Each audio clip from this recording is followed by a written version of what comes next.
साथियों नमस्कार। आप सभी का हम स्वागत करते हैं अपने इस यूट्यूब चैनल पर। मैं अशोक यादव। देखिए, जो क्लास है इसमें इतिहास की चल रही है, उसमें मध्यकालीन भारत का इतिहास को इसमें पढ़ा रहे हैं। उसके अंतर्गत हम जो गुलाम वंश है उसका अध्ययन हम कर चुके हैं। कल उसमें हमने बलबन और उसके जो उत्तराधिकारी थे उनकी चर्चा की थी। साथ साथ बलबन का जो राज्यत्व सिद्धांत था उसकी चर्चा किए थे।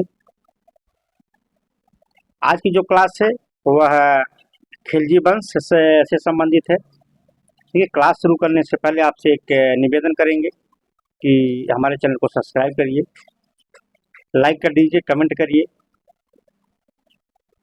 हम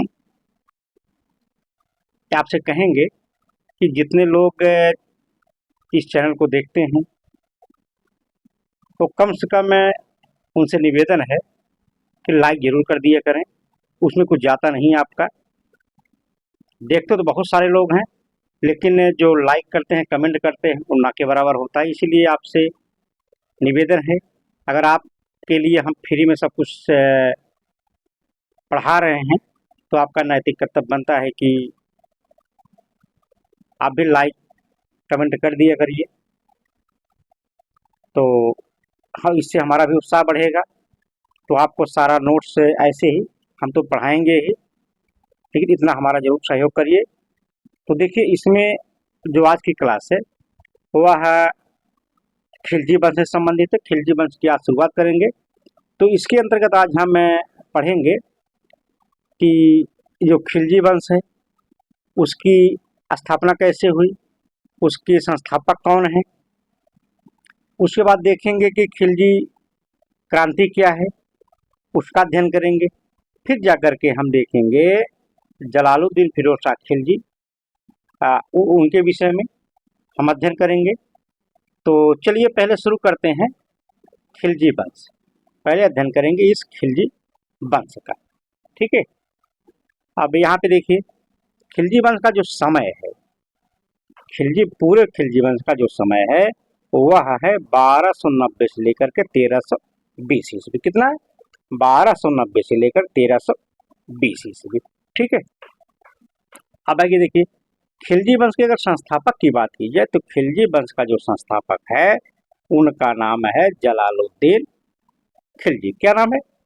खिलजी वंश के संस्थापक का नाम है जलालुद्दीन खिलजी। और खिलजी वंश के अंतिम शासक का क्या नाम है? उनका नाम है मुबारक खिलजी। ये बात आपको ध्यान देनी है। यहाँ पे हमने तीनों बिंदु बताया, इसको आपको जरूर ध्यान देना है। परीक्षा में प्रश्न पूछ लिया जाता है। जैसे जो 1290 1320 टाइमिंग है खिलजी वंश की, ये मिलान का प्रश्न बन जाता है। ठीक, गुलाम वंश की टाइमिंग दे दिया, खिलजी वंश का दे दिया, तुगलक वंश का दे दिया, शायद लोधी, जो भी है आप दे देगा।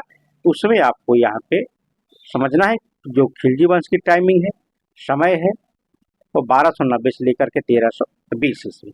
यहाँ पे फिर जो प्रश्न बनता है कि खिलजी वंश का संस्थापक कौन था, तो उनका नाम है जलालुद्दीन खिलजी। यहाँ पे प्रश्न बनेगा खिलजी वंश का अंतिम शासक कौन था, तो मुबारक खिलजी। तो इस तरीके से जितना प्रश्न यहाँ पे है ये सब महत्वपूर्ण है। अब देखिए, ये जो खिलजी वंश के लोग थे, शासक थे, ये रहने वाले कहाँ के थे? ये रहने वाले थे अफगानिस्तान में हेलमंद नदी घाटी। ठीक है, जो अफगानिस्तान में स्थित है हेलमंद नदी, उसी की जो घाटी से संबंधित प्रांत थे, वहां के जो लोग थे उन्हें खिलजी के नाम से जाना जाता था। ठीक है, तो ये जो जातियां यहाँ बस गई उन्हें खिलजी कहा गया। अगर यहाँ पे हमें एग्जाम्पल के तौर समझना हो तो जैसे अगर किसी विद्यालय में कोई टीचर पढ़ा रहा है, तो जैसे इलाहाबाद का कोई टीचर है या कोई सुल्तानपुर का टीचर है, प्रतापगढ़ का टीचर है, तो बच्चे क्या करते हैं, उनका नाम ना लेकर के कहते हैं भैया सुल्तानपुर वाले सर हैं, इलाहाबाद वाले सर हैं, या प्रतापगढ़ वाले सर हैं, अमेठी के सर हैं। उनका नाम ही उसी तरीके से पड़ जाता है। ठीक है, भले किसी दूसरे जिले में। उसी तरीके से ये जो खिलजी वंश के लोग थे, ये अफगानिस्तान में जो हेलमंद नदी है, जो वहाँ की घाटी है, वहाँ से संबंधित जो प्रांत है, वहाँ पे ये लोग रहते थे। इन्हें खिलजी के नाम से जाना जाता था। जब यही जातियां आकर भारत में बस गई तो इन्हें खिलजी भी कहा जाने लगा। ठीक है, अब देखिए, ये जो खिलजी के लोग थे, ये मूलतः तुर्क जनजाति के थे। किस जाति के थे? तुर्क जनजाति के थे। लेकिन इलबरी तुर्क नहीं थे। भाई तुर्क थे लेकिन इलबरी तुर्क नहीं थे। जिस तरीके से ये जो बलबन अपने आप को मानता था और इल्तुतमिश मानता था, उस तरीके से यह इलबरी तुर्क वंश के संबंधित नहीं थे। आगे देखिए, एक इतिहासकार हैं, उनका नाम है मेजर रेवर्टी। क्या नाम है? मेजर रेवर्टी। इन्होंने सिद्ध किया है कि खिलजी तुर्कों की 64 नस्लों में से एक है। मेजर रेवर्टी महोदय ने कहा ये जो खिलजी है ये तुर्कों की एक शाखा है। इन्होंने पूरे जो तुर्की नस्ल है उनकी संख्या बताया है इन्होंने, कि कहा तुर्कों की जो नस्ल है वो 64 नस्लों में विभाजित है। ठीक है, अब देखिए, कुछ और इतिहासकार हैं जो इनको मिस्र तुर्की अफगान मूल का मानते हैं। ठीक, अब आगे चलकर के बरनी जो है वो कहते हैं कि जलालुद्दीन खिलजी तुर्कों से भिन्न जाति से संबंधित थे। ठीक है, जो कि सही नहीं है। बरनी कहते हैं कि जो जलालुद्दीन खिलजी को जो इतिहासकार तुर्कों से भिन्न जाति का बताते हैं, यह बात सही नहीं है। अब देखिए आगे, वही दिल्ली की जनता उन्हें भ्रमवश अफगान वंश का मानती है। अब देखिए, जो लोग वहां पे रहते थे उन्हें जो दिल्ली की जनता थी उन्हें भ्रमवश कहती थी कि ये अफगान के निवासी हैं। ठीक है, वहां के जो वंश है वहां से संबंधित है। इसीलिए इन्होंने जलालुद्दीन खिलजी का कोई स्वागत नहीं किया। जब जलालुद्दीन खिलजी दिल्ली का शासक बना तो वहां की जनता जो है जलालुद्दीन खिलजी का कोई स्वागत नहीं किया। आगे बरनी कहते हैं, बरनी ने कहा कि यद्यपि दिल्ली उच्च श्रेणी और संपन्न लोगों से भरपूर थी, किंतु बधाई के किसी स्वर ने जलालुद्दीन खिलजी के राज्यारोहण का स्वागत नहीं किया। बरनी जब जलालुद्दीन खिलजी बन के स्थापना करता है, अपने आप को वहां पे मजबूत करता है, तो उसी जब राज्यारोहण कराता है, शासक बनता है, तो उसी बात को लेकर के वर्णी कहता है कि हालांकि दिल्ली की जो प्रशासनिक व्यवस्था थी वहां पर उच्च श्रेणी के लोग भी रहते थे, संपन्न लोग रहते थे, इन सबकी कोई कमी दिल्ली में नहीं थी, लेकिन इन सभी ने किसी भी तरीके से जलालुद्दीन खिलजी का, जब वो शासक बना, किसी भी तरीके से उसके राज्यारोहण का स्वागत ये लोग नहीं करते हैं। ठीक, आगे देखिए, खिलजी भारत में गौरी के साथ ही आए थे। जो खिलजी हैं ये भारत में कब आए? भारत में आए थे जब गौरी भारत आया था, तब उसी समय ये लोग भारत में आए थे और यहीं पर बस गए थे। अब देखिए आगे, 1191 ईस्वी में तराइन के प्रथम युद्ध में जब गौरी घायल हुआ तब उसकी जान एक खिलजी अधिकारी ने बचाई थी। अब आपको यहाँ पे ध्यान देना है, जब तराइन का प्रथम युद्ध हुआ था 1191 ईस्वी में, तो उस तराइन के युद्ध में मोहम्मद गौरी घायल हो गया। जब घायल हो गया तो एक खिलजी अधिकारी था, सैनिक अधिकारी, जब उसने देखा कि खिलजी मोहम्मद गौरी घायल हो गया है, तब वहां पे भाग के जाता है और मोहम्मद गौरी को बचा लेता है। ठीक है, अब आगे देखिए, अब यहाँ पे बात करेंगे खिलजी क्रांति। अब खिलजी क्रांति क्या है, अब इसे हमें समझना है।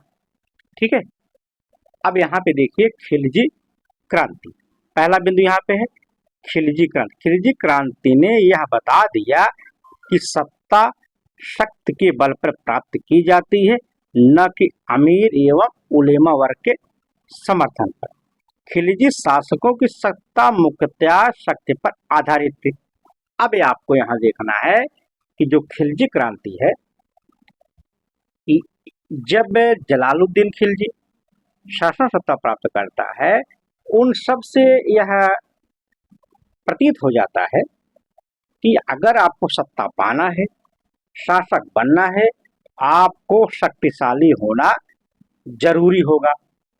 अगर आप शक्तिशाली नहीं होंगे, आप सत्ता प्राप्त नहीं कर पाएंगे। अगर आप किसी तरीके सत्ता प्राप्त कर भी लेते हैं तो आप शासन व्यवस्था को अच्छी तरीके से नहीं चला सकते। अगर आपको शासक बनना है, शासन सत्ता को अच्छे से चलाना है, तो आपके पास जो सैनिक शक्ति है वह होना अत्यंत आवश्यक है। ठीक है। अब इन सब को जो कार्य है उनको करने के लिए ना आपका अमीर होना जरूरी है, ना जो धार्मिक लोग हैं, उलेमा वर्ग हैं, उनका समर्थन प्राप्त करना। क्योंकि अगर आपके पास सत्ता है तभी लोग आपका समर्थन करेंगे, नहीं तो ये जो अमीर वर्ग हैं ये तो चटकर्ता वर्ग के अंतर्गत देखा जाता आते हैं। जिसकी सत्ता, जिसकी खाएंगे उसी की गाएंगे, चाहे उलेमा वर्ग होगा चाहे अमीर वर्ग होंगे। अगर आपको कोई कमजोर देखेगा तो आपका खुलकर विरोध करने लगेंगे। ठीक है। यही बात थी जो खिलजी शासकों की सत्ता थी, इनका अगर कोई आधार था वह थी शक्ति। ठीक। अब आगे चलते हैं। दूसरा बिंदु यहाँ पे है, यह धर्म का राजनीति से पृथक करने का भी उद्घोष था। यह धर्म का राजनीति से अलग करने की भी एक शुरुआत मानी जाती है। ठीक है। अब यहाँ पे समझना है, जब खिलजी वंश की स्थापना हुई तो खिलजी वंश के शासकों ने क्या किया, जलालुद्दीन खिलजी ने, कि जो राजनीति है, वहाँ के जो उलेमा वर्ग थे, धर्म से संबंधित लोग थे, उनसे कहा कि आपका काम केवल धर्म को देखना है। आप पूजा पाठ कराइए, नमाज कराइए, जो भी आप करिए, लेकिन आप शासन सत्ता में किसी भी, जो हमारा राजनीति है, जिस तरीके से हम शासन सत्ता चलाना चाहते हैं, आप उसमें किसी भी तरीके का कोई हस्तक्षेप नहीं करेंगे। ठीक है। अब आगे देखिए, जो तीसरा बिंदु यहाँ पे है, यहाँ पे जो तीसरा बिंदु है, अब उसकी चर्चा करते हैं। ठीक। अब देखिए, तीसरा बिंदु है, इसने साम्राज्य विस्तार का एक नया अध्याय सल्तनत के इतिहास में आरंभ किया। इसने अर्थात जलालुद्दीन खिलजी ने साम्राज्य विस्तार का एक नया अध्याय सल्तनत के इतिहास में प्रारंभ किया। ठीक है। आगे देखते, वस्तुतः हिंदुस्तान में मोहम्मद गोरी द्वारा स्थापित राज्य उसके उत्तराधिकारी गुलाम सुल्तानों ऐबक से लेकर के कैकूबाद तक के काल में उतना ही बना रहा जितना गोरी की मृत्यु तक था। अब आपको यहाँ समझना है, ठीक है, कि जब तक एक गुलाम वंश का शासन था, यहाँ पे क्यों कहा गया कि साम्राज्य विस्तार का एक नया अध्याय खिलजी वंश से जुड़ा, क्योंकि जब मोहम्मद गोरी भारत पर आक्रमण किया, वह और उनसे संबंधित जो भी उसके सेना के अधिकारी थे, जैसे इल्तुतमिश था, ऐबक था, इन तमाम प्रकार के जो उसके सहायक थे, उनके माध्यम से गोरी ने भारत के जितने क्षेत्रों पर हमला किया, उसको विजित किया, वो ऐबक से लेकर के कैकूबाद तक, अर्थात बलबन का जो अंतिम उत्तराधिकारी था कैकूबाद, वह इतने लोग मिल करके भी गोरी जितना दे के गया था साम्राज्य, उससे आगे कुछ बढ़ा नहीं सके थे। ठीक है। अब देखिए, गुलाम सुल्तानों ने केवल उन्हीं क्षेत्रों को पुनः विजित किया जिसे गोरी ने विजित किया, किंतु उसके उत्तराधिकारियों के हाथ से निकल भी गए थे। अब आपको समझना है, हाँ, जो गोरी के से संबंधित थे, उन्होंने बस इतने काम किया था, अगर मान लीजिए किसी कारणवश जो साम्राज्य गोरी ने जीता है, अगर वह उनके हाथ से निकल गया है, तो उसे केवल पुनः जीत सके थे, बस नया साम्राज्य खुद से अपने साम्राज्य में जोड़ नहीं पाए थे। लेकिन इस परंपरा को तोड़ने वाले हैं ये जो खिलजी वंश के शासक हैं ये। अब इन्होंने क्या किया, जहां तक वो साम्राज्य था उसके आगे भी आक्रमण करके अपने साम्राज्य में वृद्धि की। इसीलिए कहा गया कि साम्राज्य विस्तार में इन्होंने एक नया अध्याय जोड़ दिया। ठीक, अब देखिए चौथा बिंदु यहाँ पे है। चौथे बिंदु में यह निम्न वर्ग के मुसलमानों का उच्च वर्ग के मुसलमानों के खिलाफ भी विद्रोह था। अब आपको यहाँ पे समझना है कि खिलजी क्रांति के अंतर्गत जो है यह निम्न वर्ग के मुसलमानों का उच्च वर्ग के मुसलमानों के खिलाफ भी विद्रोह था। ठीक, अब पांचवा बिंदु देख लीजिए। खिलजियों ने तुर्कों को उच्च जाति जो पद है उससे बाहर नहीं रखा।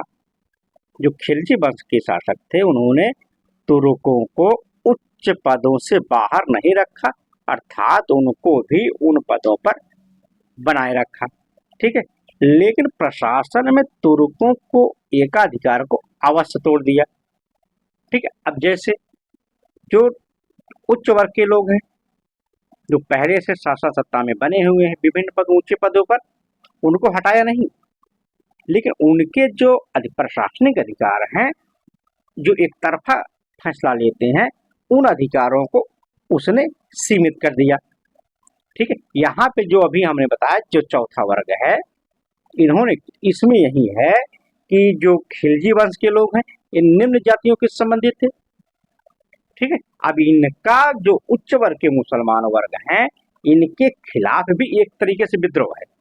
विद्रोह का यही पहला जो इसमें पांचवा बिंदु है, इसी बात से स्पष्ट है कि खिलजी ने सोचा अगर हम जो उच्च वर्ग से संबंधित लोग हैं इनको हम बाहर कर देंगे तो ये क्या करेंगे, विद्रोह कर देंगे। तो उसने जो नीति अपनाई, जो कूटनीति का सहारा लिया, उसने ये किया कि जो उच्च वर्ग से संबंधित लोग हैं उनको उनके पदों पर सुरक्षित रखा, उनको नहीं हटाया, लेकिन उनकी जो प्रशासनिक अधिकार थे उन अधिकारों को जो शासक था उसने सीमित कर दिया। ठीक है, अब आगे देखिए। खिलजी क्रांति ने तुर्कों की नस्लवाद की नीति पर भी चोट की।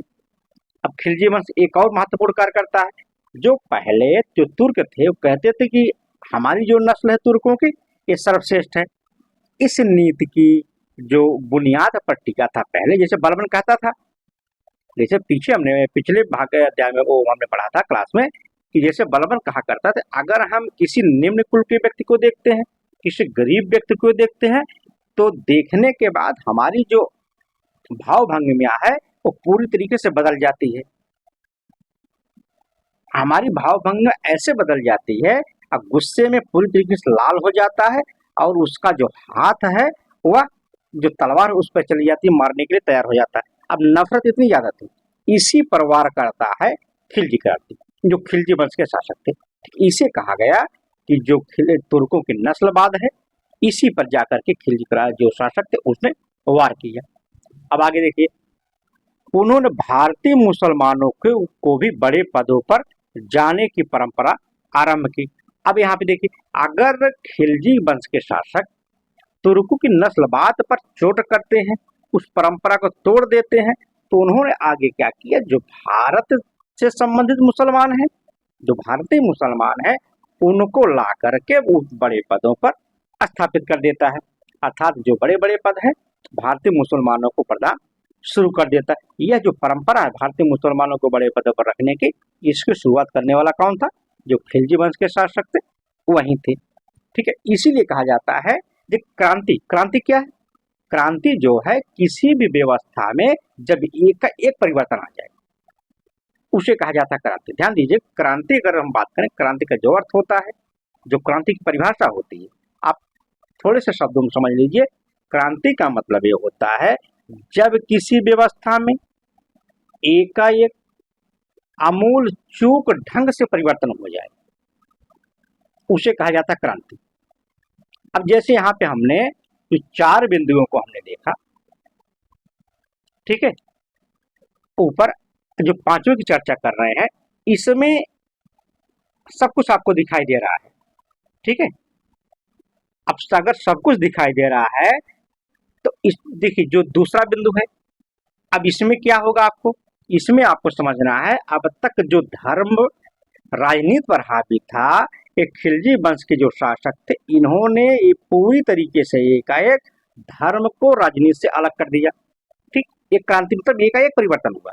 अब जो तीसरा बिंदु यहाँ पे है, यहाँ पे अब तक जो गुलाम वंश के शासक थे, उन्होंने कोई साम्राज्य विस्तार नया नहीं किया था, तो यहाँ पे एकाएक के वे लोग आते हैं खिलजी वंश के शासक, तो नया साम्राज्य विस्तार शुरू कर देते हैं, इसलिए क्रांति कहा गया। ठीक है, अब देखिए चौथा बिंदु यहाँ पे है, इसमें कहा गया है कि जो निम्न वर्ग के मुसलमान थे, निम्न वर्गीय मुसलमान अर्थात जो तुर्कों से संबंधित नहीं थे, जो खिलजी थे ये तुर्क नहीं थे। अब इन्होंने क्या कि जब शासन सत्ता पाई तो जो नस्लवाद को प्रभावित करते थे, जो उच्च मानते थे, उनके खिलाफ भी एक विद्रोह कर दिया। अब विद्रोह कैसे किया, तो यहाँ पे हमने बताया, जो पांचवें बिंदु में हमने बताया कि खिलजियों ने क्या किया, खिलजी शासकों ने तुर्कों को जो ऊंचे पदों पर आसीन थे, जो पूरी तरीके से जो उनका विभाग था, जो मन चाहे काम करते थे, उन्होंने क्या किया, उनके अधिकारों को एक एक कम कर दिया। अब उसके बाद जो खिलजी वंश के शासकों ने एक और बड़ा काम किया, अब तक प्रशासनिक पदों पर केवल तुर्की से संबंधित जो मुसलमान थे उनकी ही नियुक्ति होती थी, उसकी तमाम वंशावली को जांच की जाती थी, उसके बाद नियुक्ति होती। लेकिन अब यहाँ पे खिलजियों ने क्या किया, एक पूरी व्यवस्था में परिवर्तन करके जो भारतीय मुसलमान थे उनको भी बड़े पदों पर रखने की परंपरा चला दी। ठीक है, यही है क्रांति, अर्थात किसी भी व्यवस्था में जब एक आमूल चूल परिवर्तन हो जाए वही है क्रांति। अब आगे देखिए, आवश्यक कुलीनता के स्थान पर प्रतिभा को महत्व दिया जाने लगा। अब खिलजियों ने क्या किया कि कहा भैया अब हमारे प्रशासनिक व्यवस्था में ये जो कुलीनता वाली व्यवस्था है, नस्लवाद की व्यवस्था है, जो वंशानुगत परंपरा चल रही है, यह व्यवस्था अब हमारे प्रशासनिक व्यवस्था में नहीं चलेगी। अब जो कोई भी चाहे किसी भी धर्म जाति का हो, अगर उसके अंदर प्रतिभा है तब उसे ही उसके प्रतिभा के अनुसार उसी पद पर रखा जाएगा। ठीक है, अब आगे देखिए, तो सबसे पहले अलाउद्दीन खिलजी ने व्यापक रूप से भारतीय मुसलमानों को प्रशासन में जोड़ा। अब यहाँ पे देखिए, अगर यहाँ पे बात की जाए कि भारतीय मुसलमानों को सबसे पहले प्रशासन से जोड़ने वाला खिलजी वंश का शासक कौन था, तो वह था अलाउद्दीन खिलजी। ठीक, यहाँ पे भी प्रश्न बनता है, ठीक है, कि सबसे पहले हिंदुओं को या भारतीय मुसलमानों को शासन सत्ता में लाने वाला दिल्ली सल्तनत का कौन सा शासक था, तो वह था अलाउद्दीन खिलजी। आपको ध्यान देना है, बहुत बड़ा प्रश्न बना यहाँ से। अब आगे देखिए, अलाउद्दीन खिलजी का वजीर जो था वह था नसरत खां जलेसर। अब आपको यहाँ पे ध्यान देना है, यहाँ पे प्रश्न बनता है कि अलाउद्दीन खिलजी का जो वजीर था उसका नाम क्या था, नसरत खां जलेसर। उसके बाद देखिए, मीर अर्ज जफर खां एवं वजीर तथा नायब दोनों पदों पर आसीन मलिक कफूर गैर तुर्क तो थे, साथ ही भारतीय मुसलमान भी थे। आपको यहाँ पे समझना है कि जो वजीर नसरत खां जलेसर है, उसके बाद मीर अर्ज जफर खां है, और वजीर और जो नायब दोनों पदों पर ये जो मलिक कफूर थे, जो उसको संभालते थे विभाग को, एक गैर तुर्क के तो थे ही साथ ये भारतीय मुसलमान भी थे। ठीक है, तो यहाँ आप आगे देखिए, आगे छठा बिंदु है, यहाँ पे आपको देखना है, छठे बिंदु के अंतर्गत है, खिलजियों ने ना तो जनता, ना अमीर वर्ग, ना ही उलेमा वर्ग का समर्थन प्राप्त किया।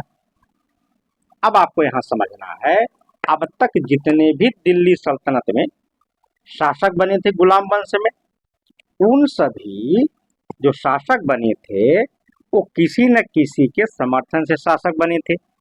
जैसे कुछ लोग अमीर वर्ग के समर्थन से शासक बने, कुछ लोग उलेमा वर्ग के समर्थन से शासक बने, और कुछ लोग जनता के समर्थन से शासक बने। जैसे जनता के समर्थन से जो शासिका बनी थी वो रजिया सुल्ताना थी। ठीक है, अमीर वर्ग से जो शासक बने थे, उसमें अगर बात की जाए तो बलबन के आगे जितने हैं वो बने उलेमा वर्ग की बात मानने वाले, चाहे ऐबक हो चाहे इल्तुतमिश हो, सब लोग हैं। अब इन्होंने क्या किया, जो खिलजी हैं, इन तमाम बातों को लेकर के अपने आप को अलग रखा। वो अपने शक्ति के बल पर शासन सत्ता को प्राप्त किया था। यही पे बात की जाती है कि खिलजी वंश जब की स्थापना हुई तो उसके जो शासक थे, न जनता का कोई समर्थन प्राप्त किया, न अमीर वर्ग का कोई समर्थन प्राप्त किया, ना ही धर्म से संबंधित जो उलेमा वर्ग है, इन तरीके से कोई भी इनसे समर्थन प्राप्त करके शासक नहीं बना था। अब आगे देखिए, उनके राज्यारोहण से यह बात स्पष्ट या सिद्ध हो गई कि बिना धार्मिक समर्थन के न केवल राज्य जीवित रह सकता है बल्कि सफलतापूर्वक कार्य भी कर सकता है। यहाँ पे इस बात को आपको अच्छे से समझना है। इसके पहले जो खिलजी वंश के पहले जो शासक हुआ करते थे, तो जनता के सामने या शासक के सामने एक ये विश्वास था कि जब तक उलेमा वर्ग का समर्थन प्राप्त नहीं होगा, अमीर वर्ग का समर्थन प्राप्त नहीं होगा, जनता का भरपूर समर्थन प्राप्त नहीं होगा, तब तक शासन सत्ता को चलाया नहीं जा सकता है। लेकिन इस भ्रम को अगर कोई तोड़ा है तो वह खिलजियों ने तोड़ दिया। खिलजियों ने क्या किया कि जब इन्होंने राज्यारोहण करवाया तो राज्यारोहण में बिना किसी धार्मिक समर्थन के सब कुछ कार्य कराया, न अमीरों का कोई समर्थन था। उसके बावजूद भी साम्राज्य को पूरी तरीके से अच्छे से उसको संचालन किया, साम्राज्य को उसको पुनर्जीवित किया और बहुत अच्छी तरीके से जितने कार्य थे अच्छे तरीके से किए गए। ठीक है, अब आगे देखिए, जो 7वां बिंदु यहाँ पे है कि खिलजी वंश के किसी भी सुल्तान ने खलीफा से अपने पद की स्वीकृति करने का प्रयास नहीं किया, अपितु मुबारक खिलजी ने तो खलीफा के मुखौटे को ही तोड़ दिया। अब देखिए, यहाँ पे एक परंपरा खिलजियों ने और बना ली। अब उन्होंने, जैसे हमने ऊपर बताया कि इसके शासन में जो धर्म से संबंधित लोग हैं उनसे कोई भी समर्थन इसने प्राप्त नहीं किया था। तो अब यहाँ पे खिलजियों ने एक परंपरा को और तोड़ा। अब तक मान लीजिए जो खिलजी जो शासक बने गुलाम वंश में, वो क्या करते थे, चाहे शासन सत्ता प्राप्त करने के समय हो चाहे कुछ समय बाद, उन्होंने क्या किया कि जो खलीफा थे उनसे किसी न किसी प्रकार से अपने पद की कानूनी स्वीकृति प्राप्त करते थे। जैसे 1229 ईस्वी में इल्तुतमिश ने खलीफा से अपने पद की स्वीकृति प्रदान की थी। उसी तरीके से अब इन्होंने क्या, खिलजियों ने क्या किया कि कहा भैया अब हम खलीफा से अपने पद की जो गरिमा है, जो स्वीकृति है, वहां से अब हम प्राप्त नहीं करेंगे, क्योंकि शासन सत्ता हमें संभालनी है। जैसे भी हमें बन पड़ेगा हम शासन सत्ता संभालेंगे हम। अब यहाँ पे जब इन्होंने खलीफा से सुल्तान के पद की स्वीकृति नहीं ली, इस परंपरा को तोड़ दिया। अब यहाँ पे एक शासक खिलजी वंश में आता है, उसका नाम है मुबारक खिलजी। मुबारक खिलजी ये क्या करता है, जो खलीफा की एक मुखौटा बना हुआ था, इस परंपरा को ही तोड़ दिया। इसने कहा कि मैं ही खलीफा हूं। ठीक है, अब देखिए 8वां बिंदु क्या है, खिलजी क्रांति ने जनमत संग्रह को भी सिद्ध किया। अब खिलजियों ने क्या किया, जनमत संग्रह करा करके कुछ कामों को करना शुरू किया, क्योंकि जनता के ही डर से जलालुद्दीन खिलजी कुछ समय तक दिल्ली नहीं आया था। ठीक है, अब आगे देखिए, अब आगे लिखा है कि वस्तुतः परिवर्तन इतने व्यापक थे, इन्हीं को दृष्टिगत रखते हुए आरपी त्रिपाठी महोदय जो इतिहासकार है, अब मोहम्मद हबीब, ये जैसे इतिहासकारों ने खिलजी जो व्यवस्था है इसे खिलजी क्रांति के नाम से जानते हैं। ठीक है, अब यहाँ पे आपको समझना है, एक प्रश्न और बन सकता है यहाँ पे कि निम्नलिखित में से कौन से इतिहासकार हैं जो खिलजी वंश को खिलजी क्रांति के नाम से जानते हैं। या देखा तो उनमें नाम आता है आरपी त्रिपाठी सर का और मोहम्मद हबीब का। ठीक है, अब आगे देखिए, आगे के एस लाल महोदय हैं, इन्होंने कहा इससे न केवल एक नवीन वंश का उदय हुआ अपितु विजय, कूटनीति एवं साहित्यिक क्रियाकलापों के नए युग का भी जन्म हुआ। अब आगे त्रिपाठी जो आगे आरपी त्रिपाठी सर कहते हैं, खिलजी क्रांति का सबसे महत्वपूर्ण परिणाम यह हुआ कि नव उदित राज्य भक्ति की भावना को गहरा धक्का पहुंचा। ठीक है, इस तरीके से तमाम बातें इतिहासकारों ने खिलजी क्रांति के विषय में रखी हैं। अब चलते हैं आगे। अब देखें यहाँ पे, अब बात करते हैं जलालुद्दीन खिलजी की। ठीक है,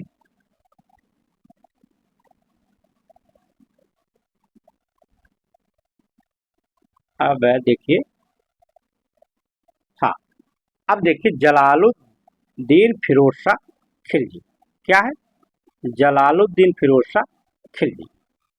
अब इनकी चर्चा अगर करें जलालुद्दीन फिरोज शाह खिलजी की, तो यहीं से जो पहला शासक बना खिलजी वंश का, उनका नाम है जलालुद्दीन फिरोज शाह खिलजी। यही आपको समझना है, यही थे खिलजी वंश के संस्थापक। खिलजी वंश के संस्थापक का पूरा नाम क्या है, जलालुद्दीन फिरोज शाह खिलजी। अब इन्होंने जो उपाधियां धारण की जलालुद्दीन फिरोज शाह खिलजी, इन्हें कहा गया इब्ने सैफ। इब्ने सैफ का क्या मतलब होता है, तलवार का बेटा। ठीक, अब इसने एक उपाधि धारण की, वह था शाहिस्ता खान की। आपको यहाँ पे ध्यान देना है कि अगर पूछ लिया जाए कि किस शासक का उपाधि है इब्ने सैफ, तो आपको बताना होगा कि जलालुद्दीन फिरोज शाह खिलजी की उपाधि है। शाइस्ता खान किसे कहा गया, तो उसे कहा गया फिरोज शाह खिलजी को।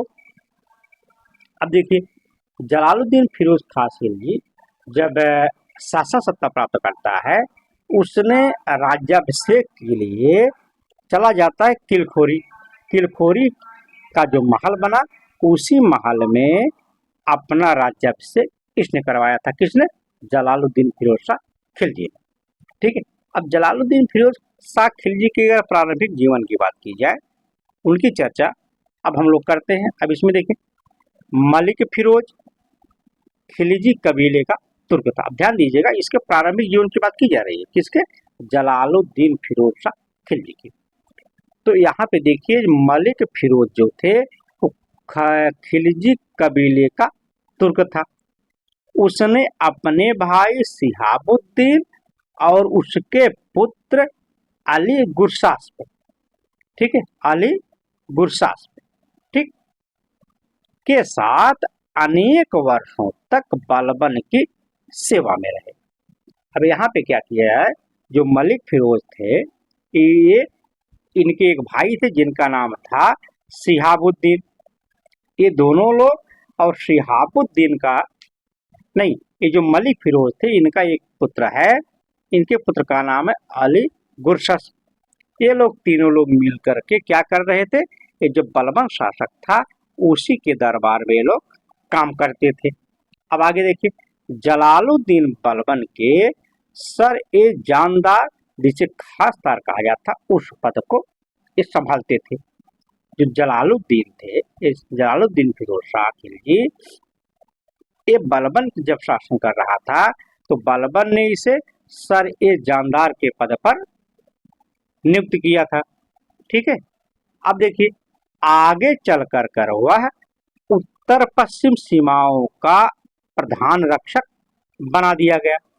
फिर देखिए, मंगोलों के खिलाफ कई सफल लड़ाइयां लड़ी गईं। ठीक, कैकूबाद ने उन्हें आरजे मुमालिक या युद्ध मंत्री के पद पर नियुक्त किया। ठीक, बलबन के समय में जलालुद्दीन जो था सर जानदार के पद पर नियुक्त था, लेकिन आगे चल करके इसने अपनी काबिलियत के बल पर कई बार मंगोलों के खिलाफ सफल लड़ाई लड़ी। उसी बात को लेकर के जो कैकूबाद है उसने जलालुद्दीन फिरोज शाह खिलजी को आरजे मुमालिक के पद पर नियुक्त कर दिया। ये जो पद होता है आरजे मुमालिक कहा जाता है युद्ध मंत्री। अब देखिए, वह 3 महीने तक कैमूर्स के संरक्षक एवं वजीर के रूप में कार्य किया। ये जो नियुक्त किया गया था जलालुद्दीन, वो क्या किया, जब इसे नियुक्त किया गया आरजे मुमालिक के पद पर, वह उस पद पर 3 महीने तक रहा और जो कैमूर्स था, एक छोटा बच्चा था, उसी के संरक्षक के रूप में कार्य करने लगा। ठीक है, वजीर के पद के रूप में कार्य किया और कैमूर्स के संरक्षक बना। अंततः जून 1290 ईस्वी में जलालुद्दीन ने कैकूबाद द्वारा निर्मित किलखोरी किले में स्वयं को सुल्तान घोषित कर दिया। अब आपको समझना है, जलालुद्दीन फिरोज शाह खिलजी जब देखा कि कैकूबाद की जो स्थिति है वह काफी डमाडोल है, वह किसी भी तरीके से कोई व्यवस्था संचालित नहीं कर सकता है, उन्होंने क्या किया कि वह चला गया किलखोरी के किले में। ये इस किलखोरी के किले को बनाने वाला कौन था? कैकूबाद। कैकूबाद ने जो किलखोरी के किले को बनाया था, वहां पर जाकर के जलालुद्दीन फिरोज शाह खिलजी ने जून 1290 ईस्वी में अपने आप को सुल्तान घोषित कर दिया। ठीक है, समझ में आ गया। आगे देखिए, चूंकि दिल्ली के कई सरदार एवं नागरिक आरंभ में जलालुद्दीन को उतना पसंद नहीं करते थे। आगे देखिए, अतः उसे किलखोरी को कुछ समय के लिए राजधानी बनानी पड़ी। 1 वर्ष के पश्चात कोतवाल फखरुद्दीन, तब 1 वर्ष पश्चात कोतवाल फखरुद्दीन एवं दिल्ली के नागरिकों द्वारा आमंत्रित किए जाने पर ही वह दिल्ली आया। अब आपको समझना है कि जलालुद्दीन फिरोज शाह खिलजी जब अपने आप को जून 1290 ईस्वी में किलखोरी के किले में सुल्तान घोषित कर लेता है, तो वह इस डर से दिल्ली नहीं आया कि अगर हम दिल्ली चलते हैं तो वहां की जो जनता है हमारा विद्रोह शुरू कर देगी, हमारे साथ दिक्कत हो जाएगी, इसीलिए वह दिल्ली 1 वर्ष तक नहीं आया। तो बाद में क्या हुआ, दिल्ली का जो कोतवाल था फखरुद्दीन, और धीरे धीरे वो अपने आप को जो व्यवस्था है दिल्ली की वो मैनेज करता रहा, सबको समझाने में लगा रहा, और फखरुद्दीन जो कोतवाल है उसको संभाला। फिर धीरे धीरे दिल्ली के नागरिक जो थे इन सबको समझा बुझा करके जब देखा अब माहौल सही है, तब इन्हीं सब के माध्यम से अपने आप को आमंत्रित करने के लिए कहा गया। तो तब जा करके वह दिल्ली आया। कौन आया? जलालुद्दीन फिरोज शाह खिलजी। ठीक है, अब आगे देखिए, जलालुद्दीन 70 वर्ष की अवस्था में सुल्तान, ध्यान दीजिएगा, जलालुद्दीन ऐसा शासक है जो 70 वर्ष की उम्र में शासक बना था। ठीक, अगर बात सर्वाधिक वृद्ध सुल्तान था, अर्थात सबसे अधिक उम्र में दिल्ली सल्तनत में शासक बनने वाला कौन था? तो वह था जलालुद्दीन फिरोज शाह खिलजी। ठीक है, आगे देखिए, यही कारण है कि उसके विचार उसकी उम्र से प्रभावित थे। अब यहाँ पे बर्नी कहता है कि वह एक चींटी को भी नुकसान न पहुंचाने वाली नीति में विश्वास रखता था, विद्रोहियों के प्रति अनुचित दयालुता का प्रदर्शन करता था और कहता था कि मैं एक वृद्ध मुसलमान हूँ और मुसलमानों का रक्त बहाने की मेरी आदत नहीं है। ठीक है, अब यहाँ पे ये प्रश्न बहुत बार पूछा गया है कि कौन सा ऐसा दिल्ली सल्तनत का शासक है जिसका विश्वास था कि वह एक चींटी को भी नुकसान नहीं पहुंचाने की नीति में विश्वास रखता था, विद्रोहियों के प्रति अनुचित दयालुता का प्रदर्शन करता था। वह कहा करता था कि अब देखिए ये भी प्रश्न पूछा गया है, ठीक है। अब यहाँ पे एक प्रश्न और बनता है कथन दे करके कि कौन शासक है जो कहता था कि मैं एक वृद्ध मुसलमान हूँ और मुसलमानों का रक्त बहाने की मेरी आदत नहीं है, ठीक है। ये प्रश्न बनता, आपको ध्यान देना है। आगे बात कही गई है, वह विद्रोहियों को भी माफ कर दिया करता था। अब इसके प्रमाण भी हैं कि कैसे कैसे विद्रोहियों को यह माफ करता था। अब देखिए इसमें पहला इसमें है जो किसली खां है और मलिक छज्जू। क्या नाम है? किसली खां या मलिक छज्जू। वह क्या किया? यह कड़ा एवं मानिकपुर का इक्तिदर बलबन का भतीजा था। ठीक, आपको समझना है कड़ा और मानिकपुर का जो इक्तिदार है उसका नाम था किसली खां और मलिक छज्जू। यह कौन था? यह था बलबन का भतीजा। अब इसने क्या किया कि अगस्त 1290 ईस्वी में सुल्तान मुगीसुद्दीन की उपाधि धारण करके अपने नाम के सिक्के चलवा लिए और खुतबे पढ़वा लिया, ठीक है। अलाउद्दीन खिलजी ने मलिक छज्जू को पराजित कर उसे बंदी बना लिया, परंतु जलालुद्दीन ने उसे माफ कर पुनः मुल्तान भेज दिया, ठीक है। अब आपको समझना है कि 1290 ईस्वी में आज जून में फिरोज शाह खिलजी ने खुद को सुल्तान घोषित किया। तो अगस्त जाते जाते जो कड़ा और मानिकपुर का जो इक़्तिदार था किसली खां या मलिक छज्जू, ये क्या करता है कि अगस्त 1290 ईस्वी में एक उपाधि धारण करता है। वह उपाधि कौन थी? सुल्तान मुगीसुद्दीन। जब उपाधि धारण किया तो उसने अपने नाम का सिक्का चलवा लिया और अपने नाम का खुतबा पढ़वाया। जब यह बात पता चली कि मलिक छज्जू अपने नाम से सिक्का चलवा रहा, वहां पे खुतबा पढ़वा लिया, जब यह बात अलाउद्दीन खिलजी को पता चली तो वह इस विद्रोह को दबा दिया। जब विद्रोह को दबा दिया तो मलिक छज्जू को बंदी बना लिया गया। और जब बंदी बनाया गया तो लाया गया जलालुद्दीन खिलजी के पास। तो जलालुद्दीन खिलजी ने बड़ी दयालुता दिखाई और कहा कि हम इसे माफ कर देते हैं, ठीक है।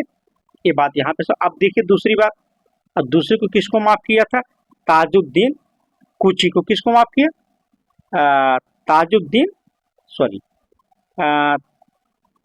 ताजुद्दीन कूची को, ठीक है। अब देखिए यह कभी चालीसा का भी सदस्य रहा। ये जो ताजुद्दीन कूची है, यह जो चालीसा दल का गठन इल्तुतमिश ने किया था उसका यह सदस्य भी रहा था। तो रणथंभौर अभियान के समय सुल्तान को मारने की योजना बनाया था। जब जलालुद्दीन को पता चला कि इस बात को कि इसने ताजुद्दीन कूची हमें मारने की प्लानिंग बना रहा है, इसकी जानकारी जब जलालुद्दीन को पता चली, क्या करता है? उसे दरबार में बुला लेता है और उसके सामने तलवार फेंक देता है। कहा कि आओ हमें मार दो, ठीक है। अगर आप प्लानिंग बना रहे हो मारने के लिए, छल कपट से क्यों मारोगे? मैं आपको अपना तलवार दे रहा हूं, आप हमें ही मार दीजिए, ठीक है। अब यह कहते हुए, भाई कोई ऐसे थोड़ी मारेगा, अपनी गलती माना होगा कि महाराज हमसे गलती हो गई। उसके बाद क्या किया? ताजुद्दीन कूची को जलालुद्दीन फिरोज शाह खिलजी ने इतने बड़े कांड के बाद भी उसे माफ कर दिया। अब देखिए जो इसकी तीसरी माफी है, फकीर सीदी मौला। यह कौन था? यह था सुल्तान खलीफा बनना चाहता, ये भी सुल्तान बनना चाहता था, खलीफा बनना चाहता था। कौन? फकीर सीदी मौला। अब यह क्या किया? अपनी प्रतिष्ठा बढ़ाने के लिए वह सुल्तान नासरुद्दीन महमूद की विधवा बेटी से विवाह भी कर लेता है। जो नासरुद्दीन महमूद है उसकी एक विधवा बेटी थी, ठीक है। अब थोड़ा दिमाग लगाया फकीर सीदी मौला, वह उससे विवाह कर लेता है। जब विवाह कर लेता है, अब देखिए सीदी मौला जो थे ये संत बाबा फरीद द्वारा सूफी मत में दीक्षित हुए थे। ठीक है, अब इसी समय जलालुद्दीन पहली और आखिरी बार अपना संयम खो दिया, सीदी मौला का वध करवा दिया। अब देखिए आगे बरनी बताता है कि इस फकीर की मृत्यु के कारण एक भयंकर अकाल पड़ा। लोग यमुना नदी में कूदकर अपनी जान दे दी। दुर्भिक्ष इतना विशाल था कि अन्न का भाव एक जीतल प्रति शेर तक पहुंच गया। तो जो ये फकीर सीदी मौला थे, जब इनके विषय में जलालुद्दीन फिरोज शाह खिलजी को पता चला कि यह षड्यंत्र करके सुल्तान बनना चाहता है, और सीदी मौला जब उसको ये भी बताया गया कि सुल्तान बनने के लिए इसने धीरे धीरे अपनी प्रतिष्ठा को बढ़ाना चाहता है, बढ़ा भी रहा है। इसके तहत वह जो नासिरुद्दीन सुल्तान थे महमूद, उनकी एक विधवा बेटी है, उससे विवाह भी कर लिया है। ठीक है, तब यह क्या करता है, इसको गुस्सा आ जाता है। किसको? जलालुद्दीन फिरोज शाह खिलजी को। पहली और आखिरी बार उसे गुस्सा आया था, और जब उसने अपना संयम खो दिया तो क्या किया, सीदी मौला को मरवा दिया। ठीक, अब इसी बात को लेकर के जब ये सीदी मौला कौन थे, ये सीदी मौला थे चिश्ती संत थे। अब इनके जो गुरु हैं उनका नाम था बाबा फरीद। इन्हीं बाबा फरीद ने सीदी मौला को सूफी मत के अंतर्गत दीक्षित करवाया था। जब इसकी मृत्यु हो गई, इनकी मृत्यु सीदी मौला की, जो सूफी संत थे, इनको लेकर के इनकी मृत्यु को लेकर के बरनी महोदय कहते हैं, जब इस फकीर की मृत्यु हुई, इस मृत्यु के कारण पूरे साम्राज्य में एक भयंकर अकाल पड़ गया। अकाल इतना व्यापक था कि लोग यमुना नदी में कूद करके जान देने लगे। और दुर्भिक्ष, यह जो अकाल था इतना विशाल था, भयंकर था कि जो अन्न का भाव बहुत कम हुआ करता था, अन्न का भाव बढ़ करके एक जीतल प्रति शेर हो गया। ठीक है, अब आगे देखिए,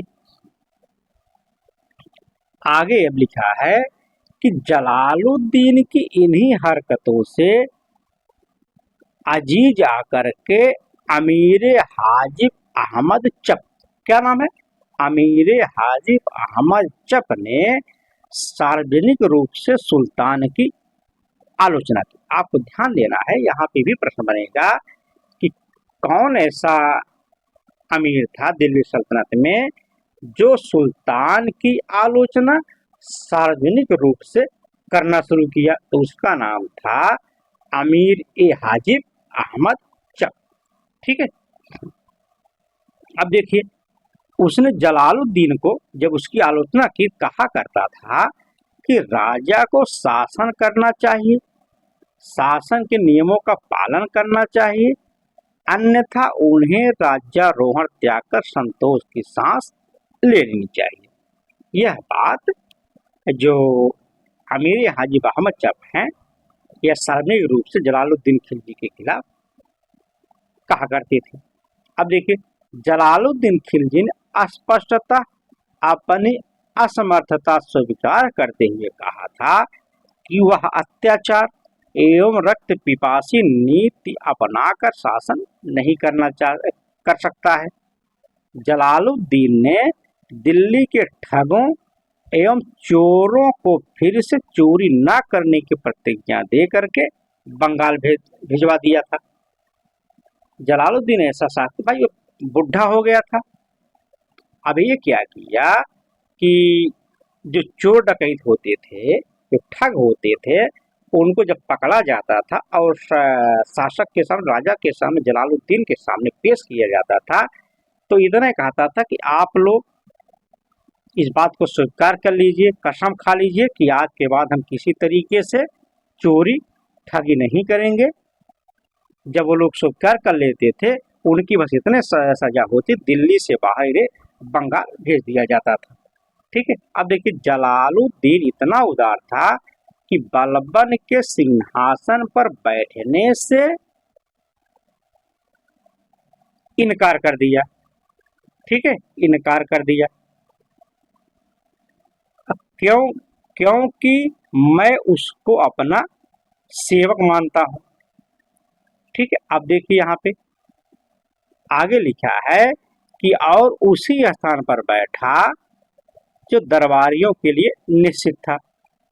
ठीक, अब जलालुद्दीन फिरोज शाह खिलजी ने क्या किया कि जहां बलबन बैठा करता था उस सिंहासन पर उसने कभी नहीं बैठा, क्योंकि कहा करता था कि मैं बलबन का सेवक था, मैं अपने शासक के पद पर जो कुर्सी है उस पर नहीं बैठ सकता हूँ। और बैठने का स्थान कहाँ चुना? बैठने का स्थान जलालुद्दीन फिरोज शाह खिलजी ने चुना कि जहां उसके दरबारी बैठा करते थे उसी उसी जगह वह भी जाकर बैठा करता था। कभी भी बलबन के महल के आंगन में घोड़े पर सवार नहीं होता था, अर्थात जहां बलबन जिस महल में के आंगन में अपने घोड़े पर सवार होता था, वहां पर भी जलालुद्दीन फिरोज शाह खिलजी कभी भी घोड़े पर सवार नहीं होता था।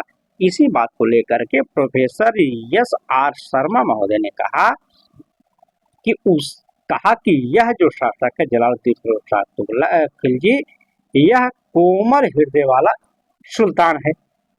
ठीक है, अब इसी की बात को लेकर हबीबुल्लाह जो इतिहास महोदय ने कहा कि हृदय परिवर्तित अशोक की तरह जलालुद्दीन खिलजी मानव प्रेम एवं विश्वास के साथ राज्य करना चाहता था। यह बातें किसने की? यह बातें कही थी हबीबुल्लाह महोदय ने। ठीक है, अब आगे देखिए यहाँ पे, अब आगे बढ़ने से पहले आपको थोड़ी एक यहाँ पे पीछे चलते हैं। यहाँ पे आपको समझना है, यहाँ पे जो देखिए महत्वपूर्ण चीज है जलालुद्दीन खिलजी के विषय में, अब इसकी चर्चा हम करते हैं। ठीक है, अब इसकी चर्चा कर लेते हैं, उसके बाद हम आगे बढ़ते हैं। ठीक है, अब यहाँ पे देखिए पहला बिंदु, यहाँ पे जलालुद्दीन खिलजी ने अपनी बगावत को निभाने के लिए इब्ने सईफ या तलवार का बेटा का नारा लगाया था, जो उसकी उपाधि थी। ठीक है भाई, जो उसके साम्राज्य में जलालुद्दीन फिरोज शाह खिलजी के विद्रोह हो रहे थे, वो दिखाने के लिए यह उपाधि धारण की कि तलवार ही उसका बेटा है। आप लोग समझ जाइए, नहीं तो आप लोगों के ऊपर हम कार्रवाई करेंगे। ठीक है, अब आगे देखिए दूसरी जो बात है इसकी, सुल्तान जलालुद्दीन पगड़ी धारण करता था। मंगोलों के बीच इस्लाम धर्म का प्रचार करने का श्रेय जलालुद्दीन खिलजी को जाता है। अब आपको यहाँ ध्यान देना है, अगर प्रश्न बन जाए कि मंगोलों के बीच इस्लाम धर्म का प्रचार करने का श्रेय किस शासक को जाता है या किस दिल्ली शासक को जाता है, तो उसका नाम है जलालुद्दीन फिरोज शाह खिलजी। अब तीसरी बात देखिए यहाँ पे, नयन जैनी जलालुद्दीन खिलजी का अधिकारी था। यहाँ पे भी प्रश्न बनेगा कि नयन जैनी नाम का जो अधिकारी था वह किसके शासनकाल में अधिकारी था, तो वह था जलालुद्दीन फिरोज शाह खिलजी के। ठीक है, अब आगे देखिए चौथा बिंदु है कि समकालीन सन शेख वसीर ने कहा था कि अलाउद्दीन खिलजी के साम्राज्य का आधार अस्थायी नहीं था। इस तरीके से तो चार महत्वपूर्ण बातें थी हमने बताई। ठीक है, अब चलते हैं यहाँ पे जो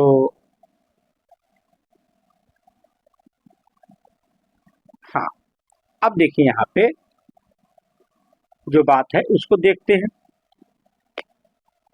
लेकिन एक सिक्के का दूसरा पहलू यह भी है कि जलालुद्दीन खिलजी पहला सुल्तान था जिसने उदारता निरंकुशता की नीति अपनाई। ठीक है, यही वह सुल्तान था जिसने स्पष्ट शब्दों में अपना विचार रखा कि राज्य को शासितों के स्वैच्छिक समर्थन पर आधारित होना चाहिए। ठीक है। अब जलालुद्दीन की खिलजी के विषय में कहा गया कि यह ऐसा शासक था जो राज्य को जो शासित हैं उनकी स्वैच्छिक समर्थन पे आधारित होना चाहिए। ठीक है। अब आगे देखिए, सर्वप्रथम उसने यह घोषित किया कि दिल्ली सल्तनत सही अर्थों में कभी इस्लामिक राज्य नहीं हो सकता। ये भी प्रश्न बनता है, किस दिल्ली सल्तनत के शासक ने यह बात को स्वीकार किया या कहा कि दिल्ली सल्तनत सही अर्थों में कभी इस्लामिक राज्य नहीं हो सकता। किसने कहा था? जलालुद्दीन फिरोज शाह खिलजी। अब आगे देखिए, जलालुद्दीन के निकट सहयोगी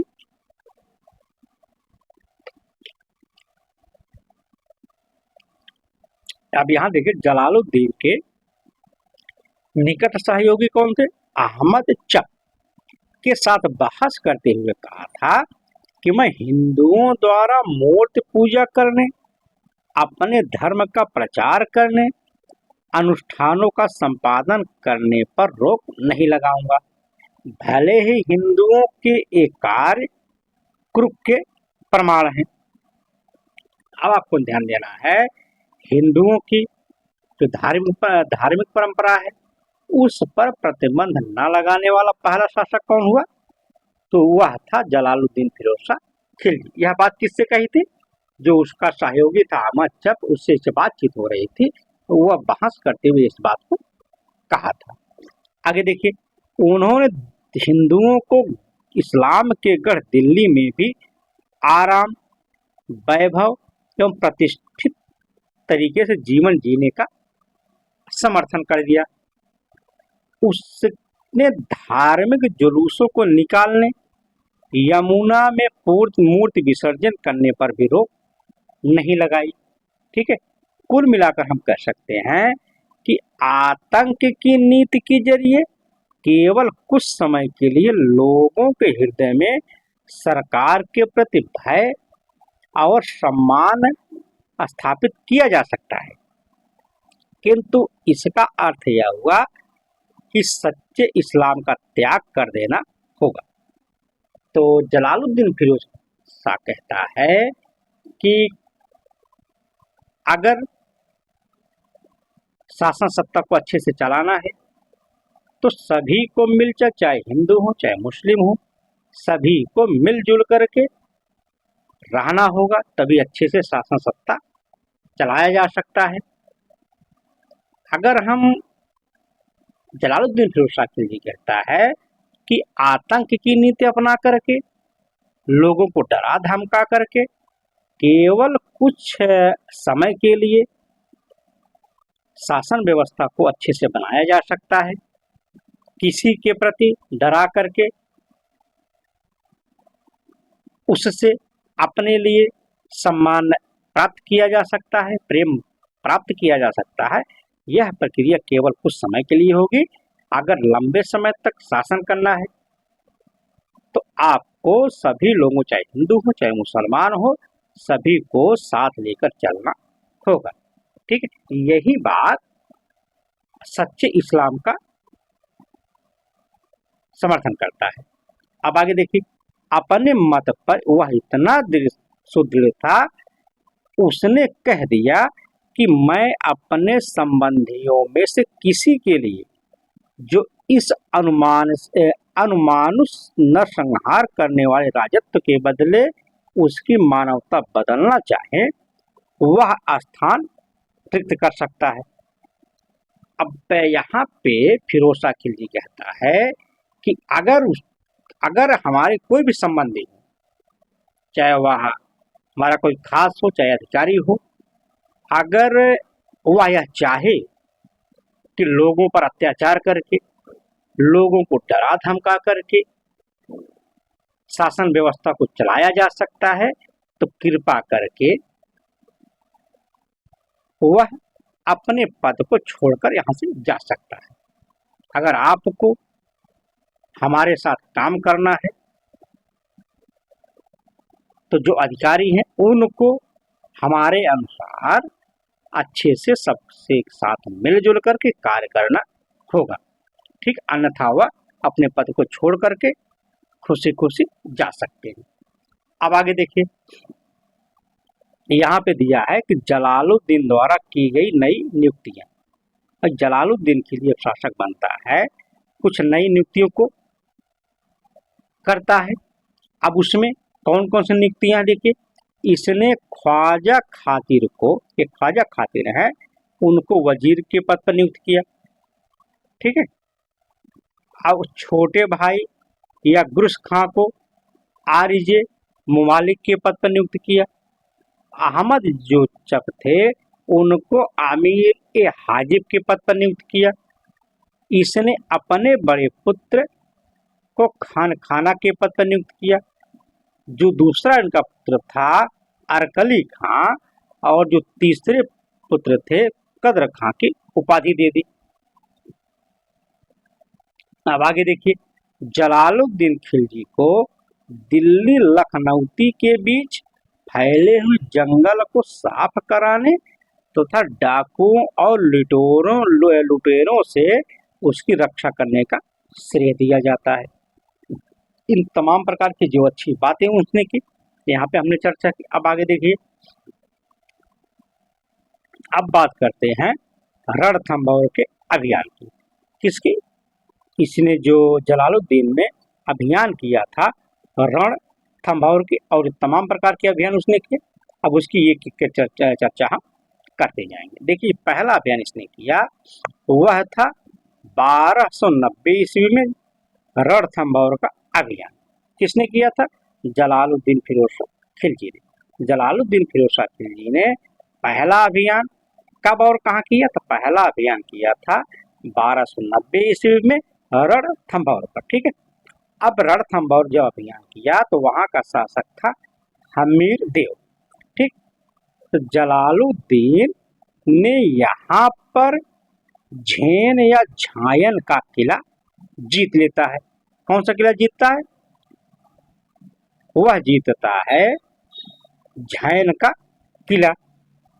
ठीक है, रणथंभौर में किला था झैन या झायन का किला, जिससे वहां पर हमला करके जलालुद्दीन फिरोज शाह खिलजी ने जीत लिया। लेकिन रणथंभौर को वह जीत नहीं पाया। ठीक है, जब रणथंभौर के किलों को नहीं जीत पाया तो वह कहा कि मैं एक मुसलमान के बाल को ऐसे 10 किलो की तुलना में महत्व नहीं मानता हूँ। यह बात कई बार पूछा गया है। आपको समझना है कि जलालुद्दीन फिरोज शाह खिलजी ने किस अभियान में कहा था कि मैं एक मुसलमान के बाल को ऐसे 10 किलो की तुलना में महत्वपूर्ण मानता हूँ। ठीक है, तो वह था रणथंभौर का किला, जो जगह थी, ठीक है, साम्राज्य था, उसके विषय में इसने कहा था। ठीक, और बिना जीते वहां से चला आया। फिर इसने 1992 सॉरी जब 1292 का समय आता है, 1292 ईस्वी में वह हमला करने जाता है मंडौर पर। कहाँ पे? मंडौर पर। यह मंडौर जो था, ये जो राजपूत थे इस पे शासन करते थे दुर्ग पर।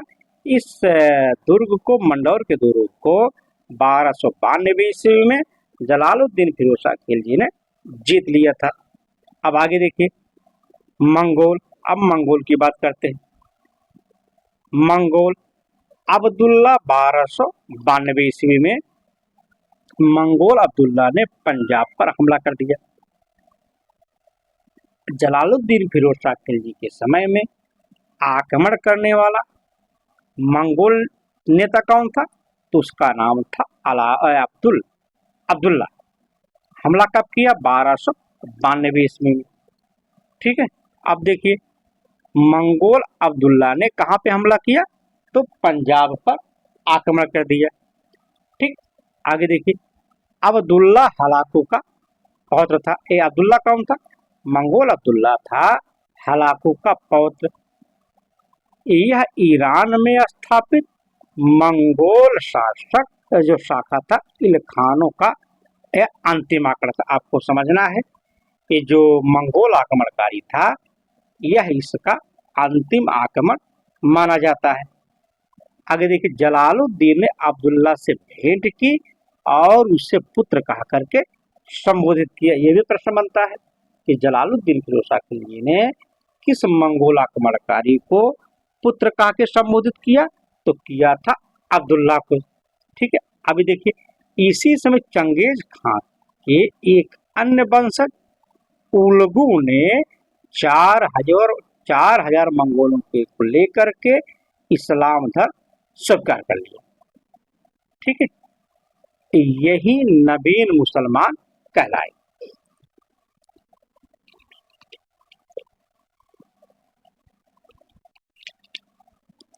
अब आपको समझना है कि जब अब्दुल्ला से भेंट की, उसको पुत्र कहा, बाद में चल करके लगभग इसी समय जो चंगेज खान का वंशज है उससे संबंधित थे उलू, वो इस्लाम धर्म से प्रभावित हुए।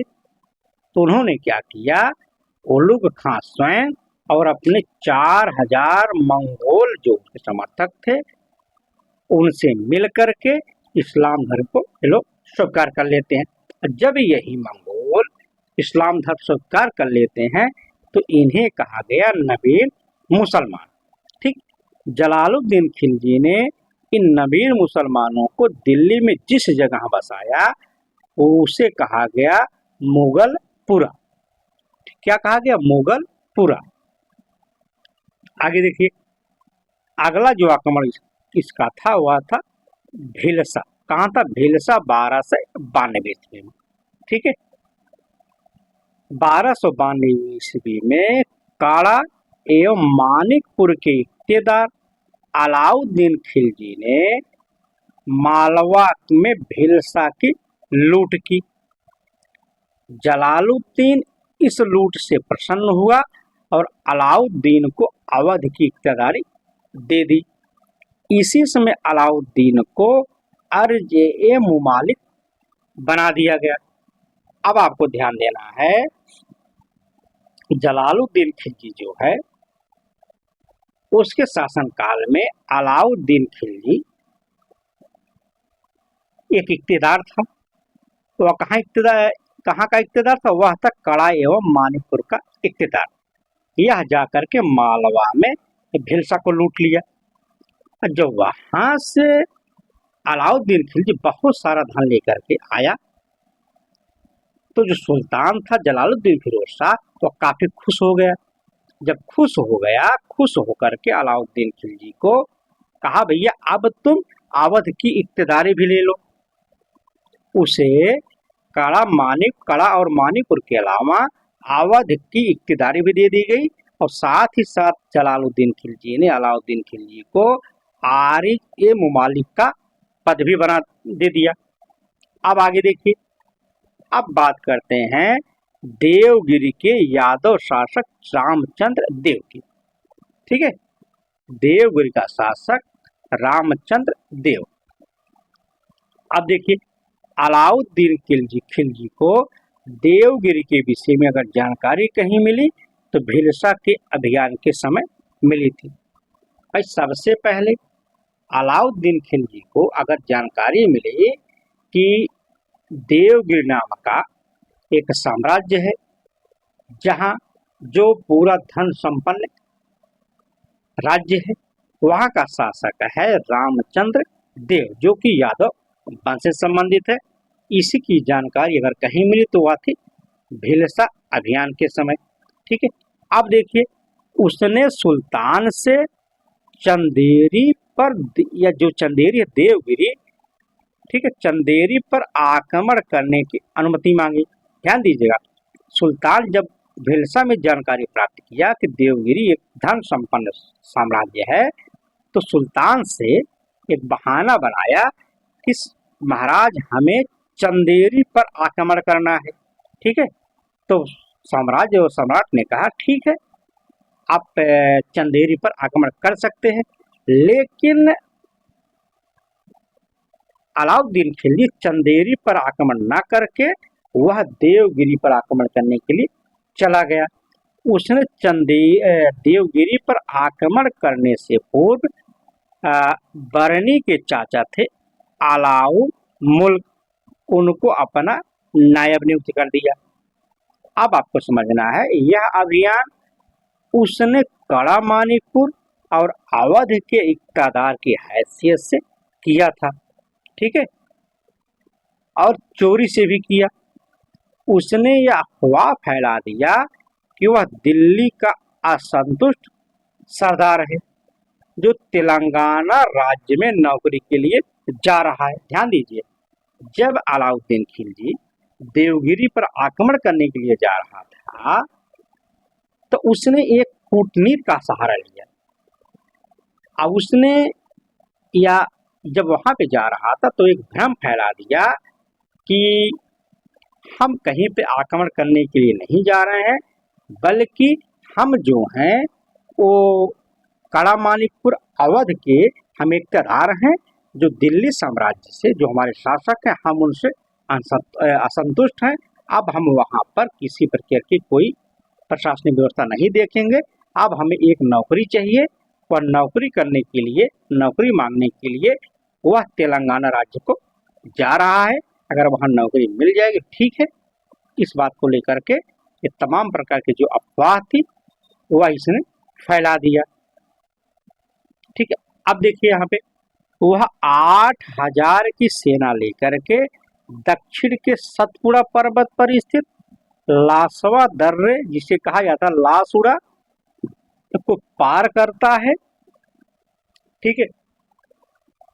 अब आगे देखिए, यही लासुड़ा दर्रा जिससे लजौरा घाटी पर कान्हा युद्ध कला में निपुण 2 जागीरदार थे, रानियों की मदद से अलाउद्दीन खिलजी से लड़ा परंतु वह हार गया, ठीक है। अब आगे देखिए, अब यहाँ पे आपको समझना है, एक एक करके आपको ध्यान देना है, ठीक है। यहाँ पे थोड़ा दिक्कत हो रही, लेकिन आपको एक एक लाइन ध्यान दीजिए। अलाउद्दीन खिलजी ने एवं नुसरत खां जलेसरी ने शासक रामचंद्र देव एवं उसके पुत्र शंकर देव, जिसे शंकर देव को सिंघन देव कहा जाता है, उसे हरा देता है। रामचंद्र देव को देवगिरी पुनः इसी शर्त पर दिया गया कि वह एलेचपुर प्रांत की आय प्रतिवर्ष दिल्ली को भेजता रहेगा। जब अलाउद्दीन खिलजी देवगिरी पहुंच जाता है तो अपने साथ इस जलेसरी को लेके जाता है, ठीक है। अब शंकर, जो रामचंद्र देव है उसका पुत्र शंकर देव है, इन दोनों को उसने हरा दिया। और जब हरा दिया तो सोचा कि इतनी दूरी पर वह सांसद सत्ता को संभाल तो सकता नहीं, तो उसने यहाँ दिमाग कूटनीति का सहारा लिया कि शंकर देव और जो रामचंद्र देव हैं इनसे एक समझौता किया कि हम आपको देवगिरी पुनः दे देंगे, लेकिन हमारी एक शर्त है। शर्त हमारी यह है कि जो आपका एलेचपुर प्रांत है, यहाँ से आपको जो भी आय प्राप्त होगी वह सारी आय आप प्रतिवर्ष दिल्ली को भेजते रहेंगे, ठीक है। यह बात उनमें हुई और यह बात आगे चलती। अब देखिए, देवगिरी पर आक्रमण जलालुद्दीन खिलजी के समय की सबसे महत्वपूर्ण घटना में से एक है, ठीक है। देवगिरी पर आक्रमण जलालुद्दीन खिलजी के समय की सबसे महत्वपूर्ण घटना थी।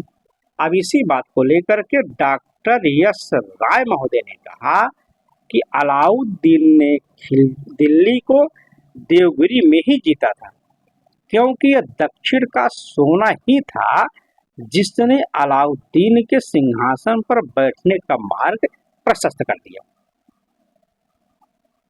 यश राय महोदय ने कहा कि अलाउद्दीन जब देवगिरी पर आक्रमण किया तो वहां से इतना सोना प्राप्त कर लिया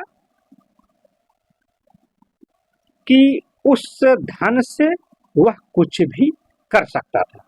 इसीलिए राय महोदय ने कहा कि अलाउद्दीन ने दिल्ली को देवगिरी में ही जीत लिया था, क्योंकि दक्षिण का सोना इतना अधिक था जिसने अलाउद्दीन को सिंहासन पर बैठने का मार्ग प्रशस्त कर दिया। अब बात क्या है इसमें? यह बात इसमें है कि जब वहां से देवगिरी से दिल्ली आ रहा था तो रास्ते में सोना लुटाते, सबको संतुष्ट करते हुए आगे बढ़ रहा था। भाई जहाँ पैसा वहाँ सब कुछ है, जहाँ धन है वहाँ सब कुछ मिलेगा आपको। इस बात को अलाउद्दीन खिलजी अच्छे तरीके से जानता था। अब देखिए यहाँ पे सुल्तान जलालुद्दीन को ग्वालियर में देवगिरी की आक्रमण की सूचना मिली। अब जलालुद्दीन खिलजी जो हैं उन जब गए थे ग्वालियर में तो उससे किसी ने बताया कि अलाउद्दीन आपको चंदेरी पर आक्रमण करने के लिए कहा बोला था, लेकिन वह हमला करने के लिए चला गया दक्षिण भारत, वो भी कहाँ? देवगिरी पर। ठीक है, तो यहाँ पे देखिए आगे देखिए, अलाउद्दीन ने अपने भाई अलमास बेग के माध्यम से सुल्तान के पास एक पत्र भेजकर भेंट का निवेदन किया। अलाउद्दीन क्या करता है यहाँ पे फिर दिमाग लगाता है। वो क्या करता है कि उसका भाई था अलमास बेग, अब उसको कहता है कि भैया आप ऐसा करिए, एक पत्र लिखिए और जाकर के सम्राट राजा को दे दीजिए। ठीक है, अब देखिए अहमद चप ने सुल्तान को भेंट न करने और धन को लूटने की सलाह दी। उसका मानना था कि धन और कलह और धन एक दूसरे के पर्यायवाची हैं। यहाँ पे जो अहमद चप है, जो जलालुद्दीन खिलजी का खास था, वह सुल्तान को समझाता है कि महाराज आप अलाउद्दीन खिलजी के बहकावे में न आइए। आप ये करिए कि आप अपनी सेना भेज दीजिए, जो अलाउद्दीन ने वहां से धन लूटा है आप उसी को लूट लीजिए, क्योंकि जो धन होता है यह एक दूसरे के कलह का कारण बनता है। ठीक है, अब देखिए परंतु जलालुद्दीन क्या करता है, जलालुद्दीन ने उसकी सलाहों को मानने से मना कर दिया। कहा अहमद चप आप जो कह रहे हो यह बात सही नहीं है, वह अलाउद्दीन सही लड़का है, हम उनकी बात को मान लेते हैं और जाकर के उससे मुलाकात करेंगे। ठीक है,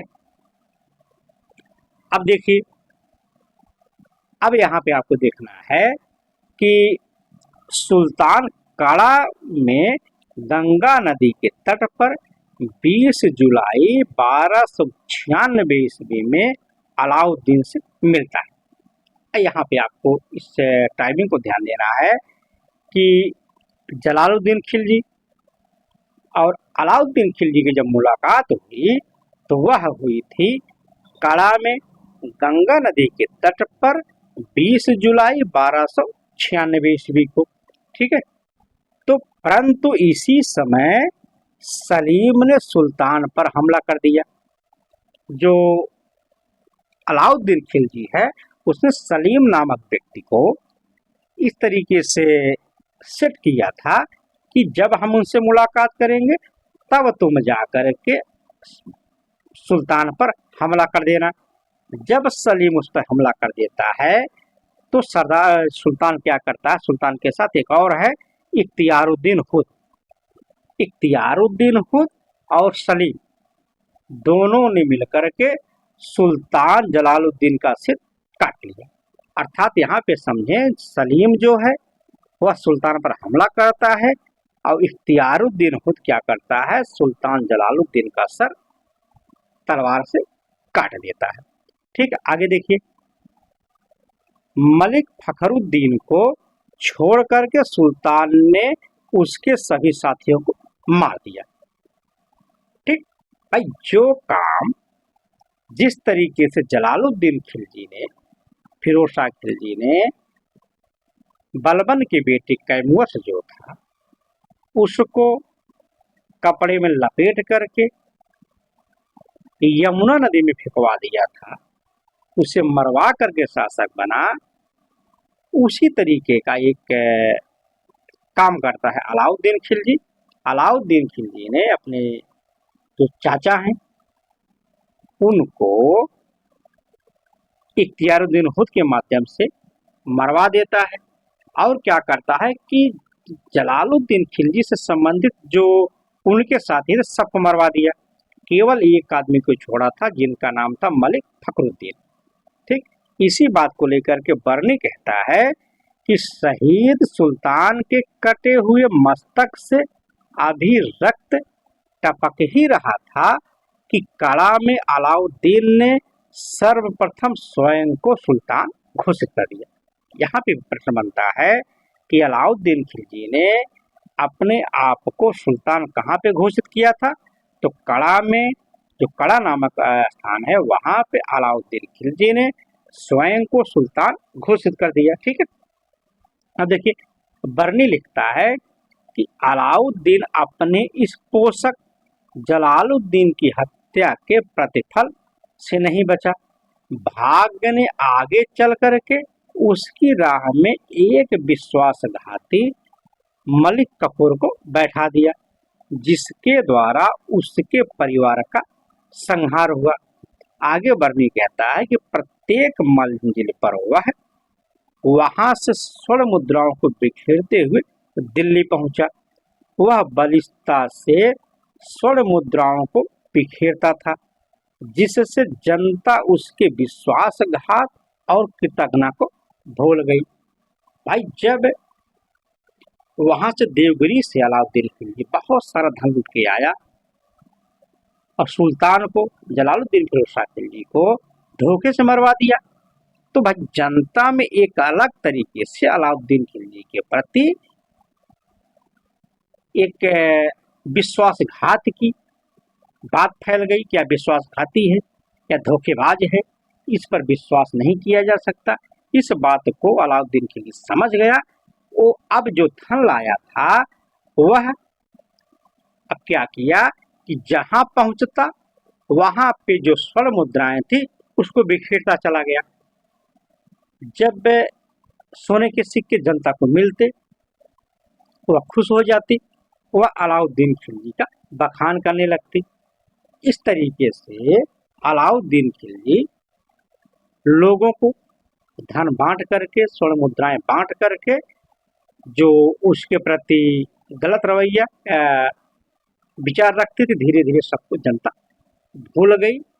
ठीक है, तो इस तरीके से हमने इस क्लास के अंतर्गत खिलजी वंश की स्थापना को देखा, खिलजी क्रांति को देखा, और जलालुद्दीन खिलजी फिरोज शाह जो हैं इनके विषय में जो महत्वपूर्ण चीज़ें थी हमने देखी। तो अगली क्लास में हम लोग चर्चा करेंगे अलाउद्दीन खिलजी की। तो धन्यवाद, फिर मिलते अगली क्लास में।